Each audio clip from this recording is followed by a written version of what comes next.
নমস্কার, আমি স্বপন। নিউজ না ভারতে আপনাদের সকলকে স্বাগত। এই মুহূর্তের সবথেকে বড় খবর, ভারতীয় বায়ুসেনার একটি পরিবহন বিমান, সেই বিমানটি আচমকা যখন প্র্যাকটিস চলছিল বায়ুসেনার ঘাঁটিতে, সেই সময় দুটুকরো হয়ে যায়, ভেঙে দুটুকরো হয়ে যায় এবং তাতে মূল পাইলট সহ 5 জন কর্মী মারা যায়।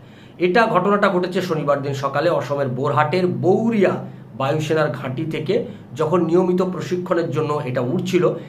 এই সোভিয়েত আমলের তৈরি AN-32 বিমান, সেই বিমানটি যখন উঠছিল তখন আচমকা এই দুর্ঘটনা ঘটে এবং দুর্ঘটনার কারণ এখনো পর্যন্ত জানা যায়নি। সেই দুর্ঘটনার অনুসন্ধানে একটি কমিটি করেছে ভারতীয় বায়ুসেনা।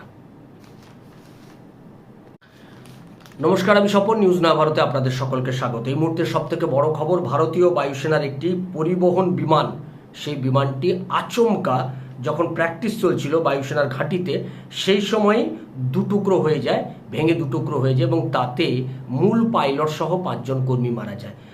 ঘটনাটা ঘটেছে শনিবার দিন সকালে অসমের বোরহাটের বৌরিয়া বায়ুসেনার ঘাঁটি থেকে যখন নিয়মিত প্রশিক্ষণের জন্য এটা উড়ছিল।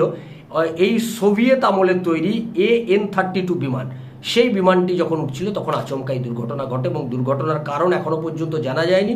সেই দুর্ঘটনার অনুসন্ধানে একটি কমিটি করেছে ভারতীয় বায়ুসেনা।